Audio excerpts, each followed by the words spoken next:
Welcome to the Journal Star Sports Writers Podcast, Rivermen version.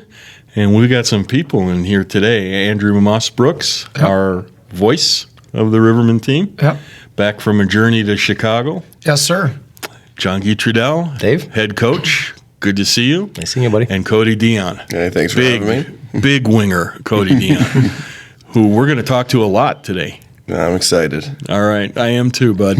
Well, first things off right away, we're going to have to announce a promotion. Jean-Guy Trudel said he wants to be co-host on this show. Yes. So congratulations. You're now co-host. Thanks, buddy. And there you go. Appreciate it. Thank you. I'm going to go ahead and take the day off. Fantastic. All right. So where do you want to begin, co-host? Well, I want to talk to Andrew. Last night, big night for Andrew. I got a chance to go see the Chicago Blackhawks and do a little studying with big-time, voices of the Coyotes that used to be here in Peoria. So I want to know a little bit of the experience, and I get to talk to Andrew quite a bit, and we talk about things that I didn't know that goes on in the background or how he prepares for a game and things like that. So I kind of find it interesting. Why did you go there yesterday, Andrew, and what do you take from what you see those guys doing every single day? Well, first off, I really appreciate the dead fish handshake between the two of you. Yeah. That just happened a couple moments ago. Yeah. We've been working on it. It was moist. Moist dead fish. Okay. All right. Guess we're going there to start. No, anytime I always tell people, I was fortunate enough to do that a little bit back home. I won't say what team because we already know who that is, but, anytime you can be in an NHL booth, it's invaluable, the experience you get, because you get to see guys that are at the highest level. So I kind of look at it as what they say is gospel. And what they do it so well, that's how they get there, because the reality of this job is like hockey players. You can train all your life and want to be a pro player, but think about everybody that says they want to get to the NHL. Look how many good players are in the SPHL. And look at the difference from the SPHL to the NHL. There's so many talented people out there, and there's so few spots. So the same kind of goes for broadcasting. Really in pro hockey, there's 98 teams, SPHL, ECHL, AHL, NHL. And then for guys like us, you have to take out the Canadian teams because, they don't want to give you a work visa. So you're now looking at more like 90 teams. So it's hard to get there. But, I was talking to Guy Saturday before we played Quad City. And, I like to try and put anywhere from 6-7 hours into a game for prep. And then you get to see what they do and you ask them what they do. And they've got this book. And it's like, oh, wow, you're keeping track all season. It's, no, that's for this game. And we've got another book in 2 days. They've got a little bit bigger crew also. Well, they do. They have a crew. Right. And they get the benefit of being able to dive into play-by-play fully and wholeheartedly. And obviously at this level you got to pay your dues, so there's a little more that goes on, a lot more that goes on. But, as Coach Trudel said, I got a chance to catch up with Matt McConnell, who was here for the Rivermen back in the IHL days in the early 90s when Bart Rogers was an intern, running around getting and I had no gray hair yet. 92, 93. Yeah. No gray hair. I was slim and trim, kind of. Yeah. Let's just put slimmer. Let's just put slimmer and trimmer. And, Maddie. No, it was great. Yeah, Matty's an awesome guy, and he still follows the team. He does. I was a little surprised just because when you're in the NHL, you got so much going on. But he was talking to me about you guys were in Macon a few weeks ago. He asked, are they still the Whoopies? No, Macon Mayhem now, but and he was said he saw that we won over Quad City and kind of looked in a little bit at that. So it's cool when you can relate to a guy at that level who's been here. And funny story, they were in Chicago going out to lunch and they took a Peoria charter. Yeah. The team boss took a Peoria charter, and he said, wow, this brings back memories. I know. He's had a few, too. Yeah. I should have told you in advance to ask him about the duct tape incident on the bus. But, Coach, you've seen this with players many times. Sometimes it's a good thing for a guy to get a look at that level. I think it's a great thing. We're all chasing goals somehow, somewhere, from players to coaches and just like Andrew said, just to see the preparation that it comes with that level. And you're right, they have bigger staff, which is, whatever it's radio or coaching or whatever they do, or players, they have bigger staff, they have a better environment. But at the same time, I think it's great. We're all chasing goals. You see the highest level, how they do things. You add a few things. It's just like me in the summers when I watch conferences or I go to conferences for coaching. You pick up a little little bit here and there. You put in your game what you like. You know what I mean? And that's how you get better as a coach. So I think it was great. I was happy when Andrew told me Saturday he was going there because we're lucky enough to have. I think he does a phenomenal job for us, and we're lucky to have him. And I love people that have goals to get to the next level and want to be great. But always remember remember where they were from. And like you said, he still talked about Peoria and what we're doing this year. So it's always nice to hear that also. Let's switch gears here for a moment. We're going to talk with Cody. All right, I was about to fall asleep over here. Yeah, no, we got you in. When Andrew gets talking, I just kind of zone out. No, hey, that's everybody. I think we're getting in the first 5 minutes. Oh, right. All right, so you ready to It's go? a record for me. All right. Even when I interview Not on this show. No, even when I interview him 101, it usually takes till about the 6-minute mark till we get the first question out. That's beautiful. Cody, you were at home early in the summer and thinking you were going to retire. Yeah. I mean, what changed your mind? How did that dialogue go? And here we are. Well, first of all, work sucks.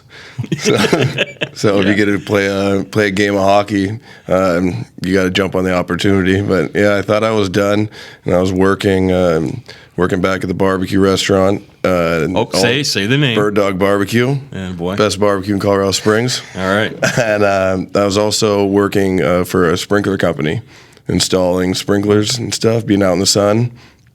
And I was going to try and be a coach of youth hockey, but it didn't end up working out the way we all wanted it to. And then I texted Guy. I said, hey, what are the odds I come back? And I think like 2 seconds later, he was just waiting for it, waiting for the text message. He already replied.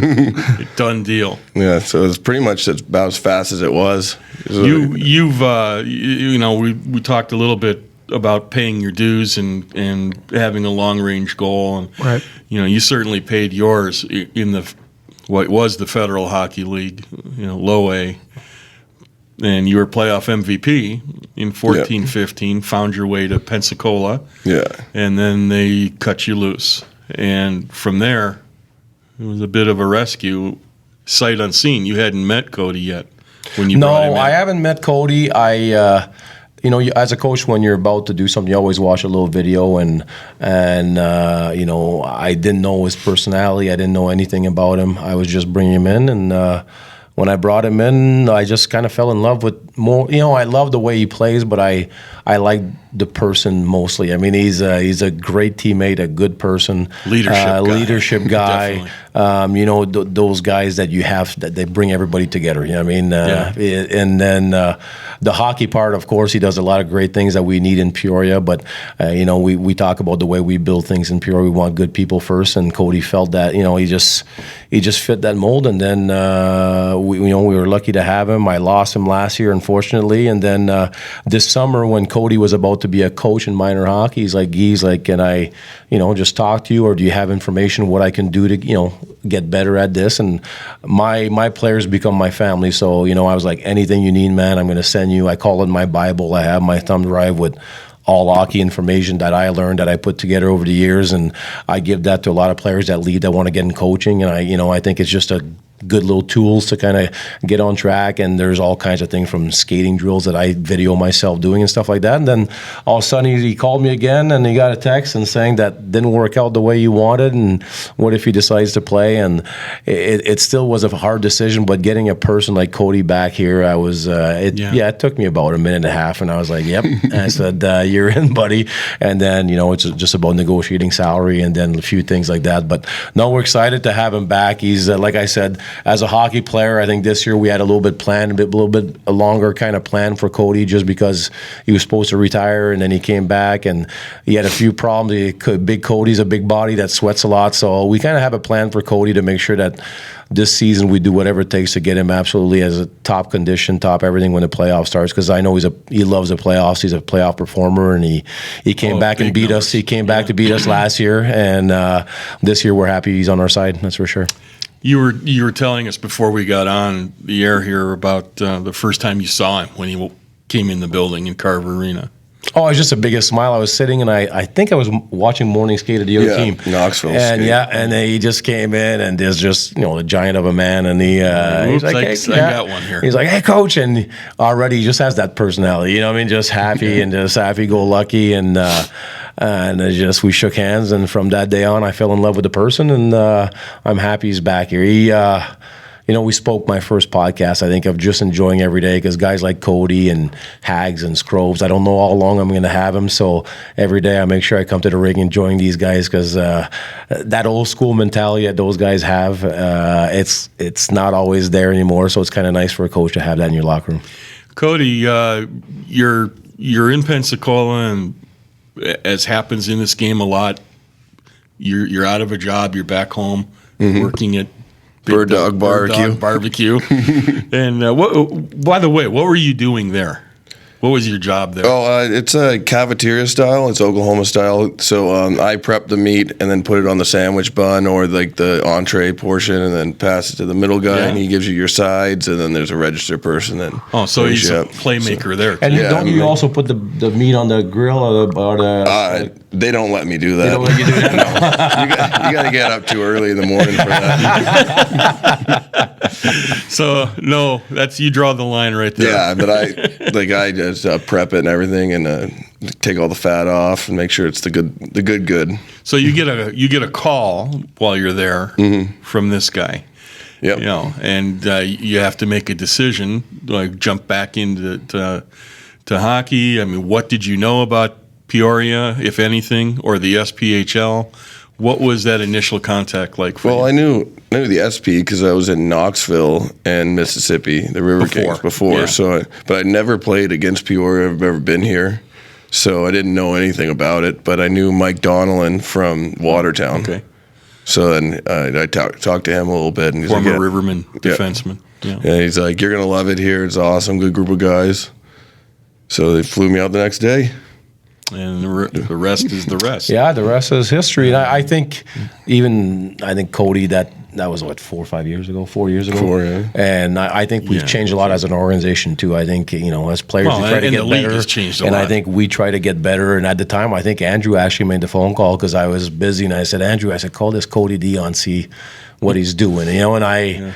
You know me, I like size. Like I like length. I like size, and he was fitting all the bill. And I honestly did not know how tough he was. I didn't know anything of that. I just knew he was. And he played D1 hockey. And for me, I was like, okay, you can do something with a guy that that size and played D1 hockey. And when he came in, he was exactly what what we needed here in Peoria. Well, I can remember every time you have one of those, scrums after a whistle and him skating toward it, and it would just evaporate like a cloud. Nobody wanted anything to do with that. And oh, by the way, park him in front of the net, and he scores 26 goals. Yeah, he's got great hands in front of that. He can play. Very smart hockey. That smart. And I talked about old school, like Cody.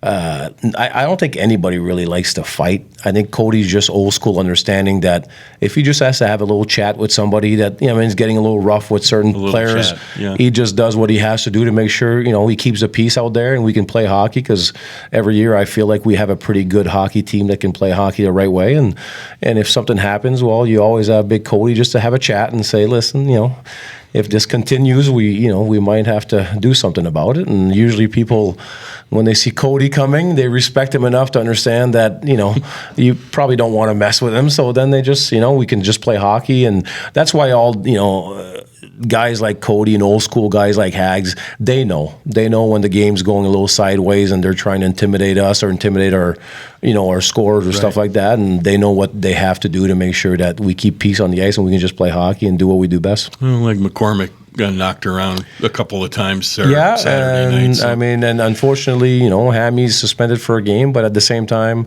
we have to do what we have to do to make sure it doesn't happen again. Yeah, I mean, you're going to face that team again. Exactly. By the way,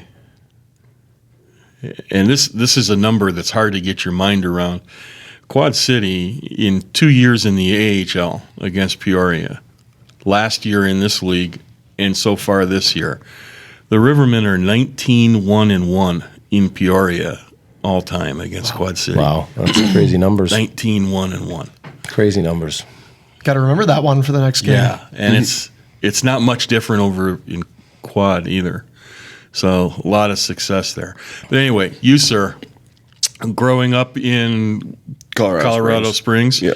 So what were your influences as you got into the game? Who taught you the game? How young were you when you started all that?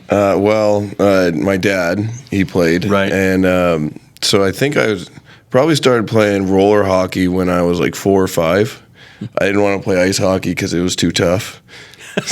Come on. I was a little intimidated. So I did roller hockey for first year. And then did that change? Right. So then I started playing like rec hockey when I was 6. So my dad was the coach, and then they didn't think I was going to be as big as I was. I should have been a defenseman, but I was little when I was younger. So they were like, "Yeah, he'll be a little small forward." Yeah, little guy. You've got a brother, Casey, who was here in Peoria's camp this fall. So did your dad teach you guys all the way growing up? Or? Yeah, he was my coach all the way up into minor. Your dad is Grant Dion, who played in the original IHL for Milwaukee and Muskegon against Peoria. I mean, he would have played in this building. I believe he also played at Owen Center for a playoff game. Oh, he did? Very nice. That's possible. I'd have to text him or call him and ask him, but I remember the first year when we played at Owen Center, I was like, hey, well, it's crazy, we're playing at the practice rink. And he's like, yeah, we were doing that in the 80s. No kidding. So I'm going to have to talk maybe to him. Maybe 84, 85. Yeah. That's possible. I'll have to go back and look that up. Yeah, we'll have to see. Maybe he was just lying. It's not every year, is it? No.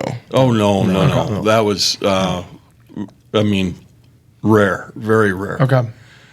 And we played in the ECHL in '97 when I was here. We played at Owens for 2 rounds. Okay. Yeah, we played Wheeling. Yeah. I remember playing Wheeling there. Oh, it was a 10-3 game. Yep. Remember that game? Yep. And I remember Tom McVeigh. The game is over. Yeah. Coach of Wheeling, yeah. And I'm outside the building. I'm putting my gear in the car, and I look out on the street, and he's walking up and down. He's just wandering. I said, Coach, you need a ride or anything? He goes, no, just trying to get my mind around what the hell happened. And then I think you got him again 10-5 in Wheeling to knock him out. And the 2 games at the Owen Center, I think the scores were like 8-something and 10-3. It was sick. And then we beat him bad in Wheeling. Real bad. And I remember him sitting there in his office after that saying, that was the most profound loss of my life. Yeah. So that building can be real advantageous. And that's why I have great memories, because until last year that Cody and Roanoke came and beat us, we never lost a game at Owen Center. Yeah, not in the playoffs. In the playoffs. So that had to be a little bit different for you. I mean, I know you guys compartmentalize these things, friends, teammates, team I played for, but now they're lining up on the other side. But what was that experience like for you last spring? That was the first time, like I said, playing against Peoria ever. But yeah, half the players, but you just have to forget about that during the game. I remember in the first game, I cheap shotted Scrobes, who was my best friend. And then when he's looking up at me from the ice, I punched him in the face as I was getting up. Sorry, Ben. But yeah, we're after the game, you're back to friends. But during the game, you don't care who you're facing off against. You got to win. Yeah.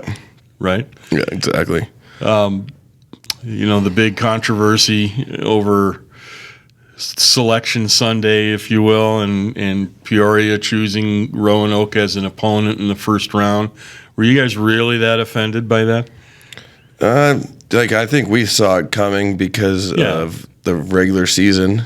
You guys, we beat him every stomped pretty badly. Yeah. So I think it was expected, and that's just the way it is. That's what's interesting about the Pick'em Challenge round, which is gone now. Yeah. Yeah, to me, challenge, no challenge. I mean, it really doesn't. You got to play somebody. Right. You got to play 3 great teams. You're playing somebody good if you're going to get in our league, the 8 teams that make the playoffs can win a championship. So I mean, well, with that format, and I think best of 3 format. I think Roanoke should have beat Birmingham the second round. They had a big lead. I mean, they can't, so. it is what it is. That selection didn't really, the year before we select somebody, we beat them. Now it's you're supposed to, you don't, you lose, then so you can't look at it that way. You select the team that you had the most success against in the regular season, but it's a completely different season. And for us, if we play a team that's 9 hours away, we start on the road. So you lose one game on the road, you're done. Yeah, it's hard to come back from that. So it's a tough process no matter what, no matter who you're going to face. Because when you think about our process that year, who we had to choose from, it's Macon. We had to start Macon no matter what. And they just had Jordan Ruby as a goalie come back from the ECHL that beat us in the finals. So, as a coach, as players, so what I did with that process was we sat in a roundtable meeting with all the players and we decided as a group and we voted who we wanted to play against. And like Cody said, that during the regular season, we stomped Roanoke pretty good. So we're like, let's go after. And Jordan Ruby, I think the Ruby effect kind of scared us a little bit because he won a championship by himself, in the year before. So it was kind of a scary situation there. Stood on his head. He stood on his head for 3 rounds that year. We were talking on the broadcast. Well, Josh Redmond and I, we were talking on the broadcast that if the playoffs started today, you'd play Quad City. So I was going to ask you. I mean, now that we're here. You talk about like whoever you play, you have to play. You have to play to get to the championship. Mm-hmm. But is it like, I think almost more so than picking your team, is it more of an advantage like in the first round you'd kind of like for an ideal travel situation? Yes. Now, what's more important, the first round or one of the later rounds to have something like that? Every round. But I mean, especially round. No, I know, but for us, it's at the beginning. I always say, if you pass the first round, the confidence is building and then you're ready to go. I think the scariest thing for a top team is to lose in the first round. So that's when you're really stressed. Once you get through the first round, you're at least in the semifinals, confidence is building. Mm-hmm. By the time you get to the second round, everybody has traveled. Correct. Everybody's traveled. But for us, over the years, that first, because Roanoke was a good 13-hour drive. Remember when we played Louisiana in the first round? We came from Mississippi. The next day, traveled to Louisiana 17 hours, played a game, and it's not the easiest kind of thing. And those guys are ready for us. You know what I mean? And so, and that's the situation that's hard in Peoria because we finish in the top usually of the league. But then we start on the road and we travel more than that team in the first round. Yeah. Right. So which is, I know it is what it is, but it's not the easiest of, the easiest of travel. Do you have the option in that format? No. To flip the sequence? No. If you did, would you? Would you take games 1 and 2 in Peoria? Absolutely. Yeah. If they would give me, absolutely, we can't. We have to start on the road no matter what. So yeah. So it's a tough one starting on the road because I thought that first game Roanoke played well enough to win. I didn't think it was a great hockey game by both teams, but I thought they played well, and then all the momentum's there. They know they just have to get one in Peoria. They just have to come here and try to get one. I thought Roanoke was more physical in that series. Just deeper in its toughness. Yeah, in the physicality. In its lineup overall. Yeah. But anyway. Water under the bridge now. Oh, yeah. You deal with the season you're in. And you, sir, growing up in Colorado Springs, Avs fan? Or I'm an Avs fan. I'm more of a Canucks fan. I was born in Prince George, British Columbia. And my dad's side of the family still lives around Vancouver. So I just always grew up being a Canucks fan. Does Dad get to see you play at all? He came up 2 years ago. But unfortunately, I was suspended for one of the games he came up to watch. But yeah, he comes up when he can. I think once a year or so. And what does he do now? He works Colorado Springs Utility. Okay. Yeah, he works for the city doing like computer stuff. Stuff I don't have no idea. No idea. Zero. Yeah. And mom, better say hi to your mom and with her name. Hi, Lori. Okay. She's a gym teacher, elementary gym teacher. Very cool. Yeah. Sisters? I got a younger sister who lives in Austin, and she's a wedding planner. All right. Very diversified. Yeah, we're doing all kinds of weird stuff. You guys are all over the place. That's cool. Yeah. Now, with your restaurant history, I know when we talked earlier in the fall, you were telling me about what a big day of the week Thursdays are. For you and your steak roommates. night. Yeah. Tell us what's going on. And who are your roommates? Jordan Carvalho and Ben Oscroba. Yeah. So luckiest two players on earth. Right after. Well, he wasn't when he punched him in the face last night. Right after practice on Thursdays, we go to grocery store. We pick out like a 3-pack of steaks, like the nice good steaks, The good stuff. yeah. And then we get asparagus, sweet potatoes, mac and cheese, and cinnamon rolls, like the ones you make yourself. And then we have them the steaks sit out for an hour before we grill them. Then we'll grill the steaks up, sweet potatoes in the oven, asparagus. It's all done at the same time. We do the mac and cheese first, actually. And I make my mac and cheese. I put it in a pan, put cheese over top of it, and then put it in the oven on broil, so you get that cooked cheese on top. Oh, boy. And then we eat that. We pick out a movie that we haven't seen yet. And then halfway through the movie, I get up and I go bake the cinnamon rolls. And you only get 2 each, but they're so good.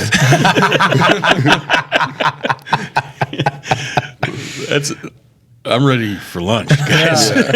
Yeah, then like you just sit there and you're just happy.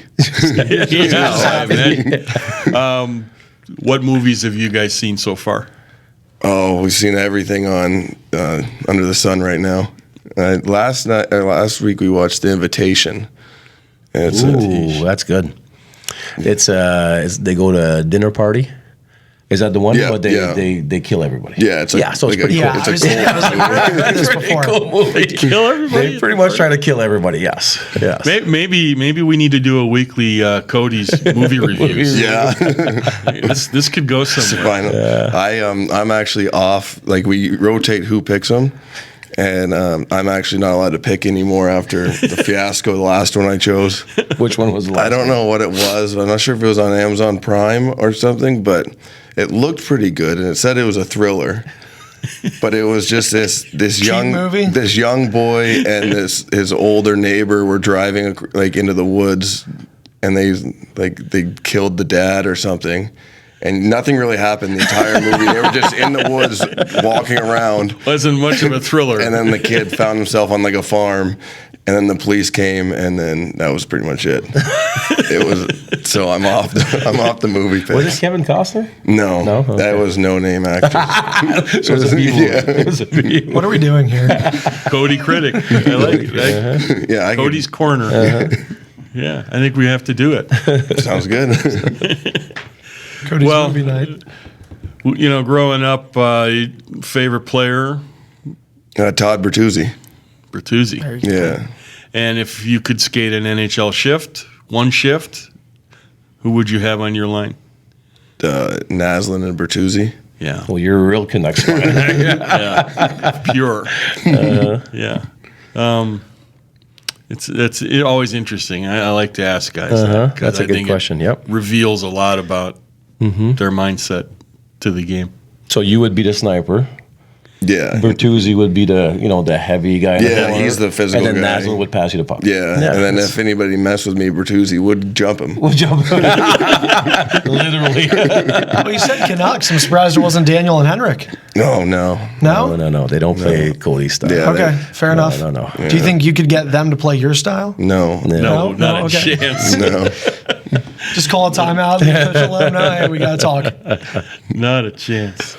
So, how long you want to do this, Cody? Are you out of retirement for foreseeable future seasons to come, or do you have a sense that this is it for you?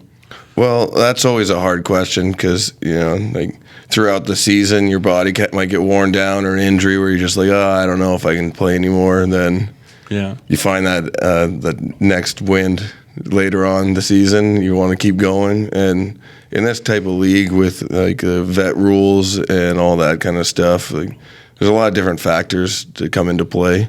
So obviously I'd like to play as long as possible, but you just never know. So that's what Guy's talking about, when you just got to treat every day like it might be your last, because it could be. You guys have been so close to a ring so many times in this league. I mean, do you ever replay any of that in your head? Does it motivate you at all? Sense of unfinished business? Yeah. Like you just think about like that one pass or like the shot that you fanned on that it could have been an empty net. Like Yeah, I think first time playoffs against Pensacola. That was a tough end. The first game in Carver Arena. In overtime. Yeah, the overtime one. But in the third period, I crossed the blue line, stopped, and I gave a pass to Gertler, and it was just 2 inches away from his stick. If he had it, he had a back door. And it was like just that close, and we wouldn't have gone into overtime. Mm-hmm. And then, you just think about stuff like that. Just a couple inches a different way in a whole different series. So very close. We never lost a game by more than one in all our loss in the playoffs. But one time we lost by 2 was an empty netter. Everything was overtime or one goal. So those are the little plays, one little bounce here, one little save here, and all of a sudden it's... Is that what you think too? All the time. Yeah. I mean, I remember against Louisiana. I imagine it's hard to get that out of your head. Trasker had a breakaway with 5 seconds left in the game. If he scores that, we're going straight to the finals. So that would have been 4 years in a row in the finals. And then that was a year, bye format. Correct. So in that year, Knoxville, we had their... So, those are little things that...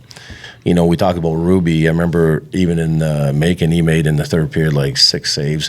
When we played here the first game against Macon, I remember in the first period alone, Gorman had 3 empty netters back door, and Ruby dove with gloves, and I was like, if that goes in, then all of a sudden we probably win. So it's just, as a coach, you re-see all those things, and there's nothing you can do now, but of course, you kind of learn from them. It's called experience, and you try to learn from those moments. And I remember when Huntsville came back, we had a 4-1 lead in the third, and, I changed a little bit of the forecheck, I remember, and I was like, I have a guy third high, and it seems like it hurt us. So as a coach, you're like, maybe I shouldn't have changed, but when you have a 3-goal lead, you think, okay, we should be okay if we have our 3 guys back in the neutral zone all the time. Manage the game. Correct. So you're like, okay, I should have. So there's all little things that you think about all the time. Yep. You've been on multiple Peoria teams. What is this? How is this one different? Or maybe it's the same as the other ones. How does it compare as you look at it? Because you guys are off to a fantastic start. Yeah, a lot of fresh faces. But I think I was talking to Carvalho on the car ride home one day. Guy always wants the guys being around the rink, hanging out with each other and stuff. And in past years, I think guys got undressed and went home, changed left. This year, there were still guys at the rink when we left for this, playing ping pong and stretching. There was probably 5 guys still there. I try to put in their heads, and I know a lot of things I say, they don't listen to me, but to me, what you missed when I retired, what I missed the most is being in the locker room. The camaraderie. Just even after practice, just getting to know people, because we live in a generation of social media and phones and everything else, and we left and you had Levine and Nemo playing ping pong with no shirts on and laughing, and that's what you're going to miss the most when you retire. That's what you want to enjoy while you're playing, because when it's not there, there's no other jobs like ours. You don't have a job where you have 20 buddies that you can shoot the shit with all day, every day. Sorry about the bad word, but that you can actually talk and have a conversation and learn about each other, so you have a true relationship, not just a fake relationship where you want to go home and do nothing with them, but you actually learn their families and everything else. So we try to preach that for the boys. Just stay at the rink, man. Just enjoy each other. Really, as a pro hockey player, you have the best life ever, because after lunch you can take a nap. You can do whatever you want, so why not enjoy another hour with a guy at the rink and work on your game, watch something, because we have TVs. We're lucky enough to have a great facility here in Peoria. They can take a hot tub, cold tubs, talk, all those things, ping pong, gym, and I love seeing it. Today I was happy, and a lot of them, I'm not, I'm older, not that much older, but they're still your family, he's a lot. I just think there's a different, a better chemistry feel to this team. I honestly, this year, and I don't know if Cody could, there's not one guy on the team right now that I wouldn't be able to go to dinner and have a great conversation for 2 hours. Great people that, they want to, and great people that want to work hard. And even when, today, I didn't get mad, but I was I know how much they have in them in practice. So I always say, as a coach, you see the speed they can go to. So when they're not there, you try to push them to get to that speed. And even when I'm talking, you can see their faces are yeah, it makes sense. we have more, like we have a mature group that says, okay, we can push ourselves a little bit here, in for the next 30 minutes. And they understand. It seems like we're a little bit more old school. Like we understand what we need and how we have to do it. And it's not in a negative way. It's in a way that we want to push each other to be the best team possible. You think that's ever just like a hockey thing and not just like, oh, any sport team you get to be in the locker room? I don't know, because obviously I didn't play at this level, but like when I was in youth hockey, it was the same thing. Like I see you guys and I still, that 3-on-3 tournament, it almost sucks watching. Because it's you just want to be like, in there. Yeah, because why didn't you play? Don't have the skates and the stuff's back home. We'll take care of you, buddy. Verbero Cypress, 85 flex. No higher, I can't bend it. So righty. But no, seriously, like you miss it all the time. Like even like I wanted to do this because obviously I just was telling myself, what can I do to stay in this game? But I wonder if it's like that in basketball and football, or if it's just a hockey thing. Because every hockey team I've ever met, it's like everybody is so close. It's like a family. I don't know. I can't answer that. Yeah. This team just seems to have a closeness to it that I haven't seen Right. at this level from other teams. Yeah. But as a sport, hockey is, and I've covered everything. Right.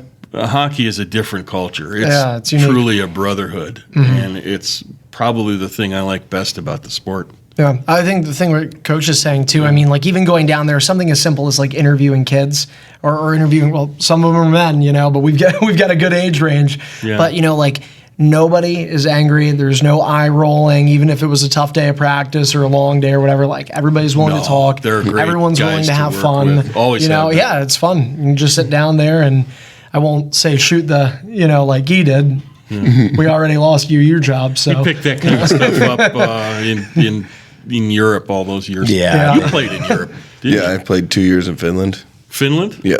What was that like? It was different. It was very dark because it's like Alaska, so you like 3 hours of sunlight. That's interesting. So it was. There was only 2 imports per team, which is like I don't know how many years in Switzerland. 3. We had 3 in Switzerland. Yeah. So I only had 2. So one of them was from Latvia, so everybody was Finnish, and then a Latvian guy and me. So I didn't have anybody to really talk to. You didn't talk to anybody all year then? Not really, yeah. So you learn a lot about yourself when you're sitting in a In the dark. Yeah, in the dark. there's a lot of steaks, Cinnabons, and movies By yourself. for one. Hey, Cody, what do you want to watch? You can't blame anybody for the thriller selection on that one. Yeah. It's on you. He gets Yeah. tired of watching 50 First Dates on reruns. That first year, I actually only had like 7 channels on my TV. So I was living in my own apartment, just 7 channels. So I learned a lot about cooking, because it's the only English things we were on were like the cooking, like Anthony Cooking Bourdain channel. and stuff. And it was fantastic. interesting. Well, it's a life skill. Yep. It's it was different. All right. We're going to wrap it up. We want to say again, belated happy birthday to Coco, Yep. who made her video debut dropping a puck Absolutely. Saturday. And Looking Cody good. gave me a great compliment leaving that night. Said, tell her that her dress was. So I told Coco she was all happy when we got home that night, and that Cody said that she had a beautiful dress, and the puck was. You could see there was anger in there. She's a little Trudel, Yeah. There's a little bit of. It was a nice flat drop. Oh, it was a flat drop. It was very crisp. Yep, very crisp, and but no, it was great by the Rivermen just to I'm lucky enough to have my job, but those experiences, she's going to have that forever. I mean, I know she's 4, but all the friends were there and the family, so it was an awesome night. And then when you win 6-0, the old man is happy when he gets home, so family's all good. All right, we're going to wrap it up. We will be back again. We're marching closer to Christmas, guys. Yeah. We're marching closer to the Stanley Cup being in Peoria. That too. We might have to kind do of a a big special one here for Christmas with all ugly stuff. And Well, I think we're working on that. Yeah. Actually, and it a fun I will one? give you details after the show. bring a few first-year players with songs and stuff. Yeah, like they Cody, have make to it, sing. Make it Yeah, fun. and they need a director. Boom. Yeah, I'll be Yeah. George. Oh, he's So already been a bus driver. Do you know he has a CDL? You got a CDL? Yeah, I Yeah, drove the the Stuffa Stuffa bus. When we stopped the bus last Tuesday, I was sitting in the bus driver's seat the entire time. I was project manager. yeah. He's counting the fumbles. That's We're on the fantastic. bus, 7.5 tons of canned food being taken down. He's just like, this line isn't moving fast enough. No, I was motivating. I turned the heat on when they got a little cold and then would take it off. He kicked Smutek off. Smutek, that's 5 fumbles. Yeah, Smutek fumbled 5 times. He also got a paper cut, which had to dock his pay. But I fumbled less than he did because I took his place when he started getting cut. He's like, man, I got to get off here. So Smooth was a little bit like he is in the game. Yeah. Fumbled the puck. Right? Love you, Smooth. Sorry, buddy. And on that note, Doesn't change. All right. Somebody wants you to change your wardrobe, Cody. Oh, she wants me to wear. It's Susie. Hi, Susie. She wants me to wear the double ugly sweater. She got us one.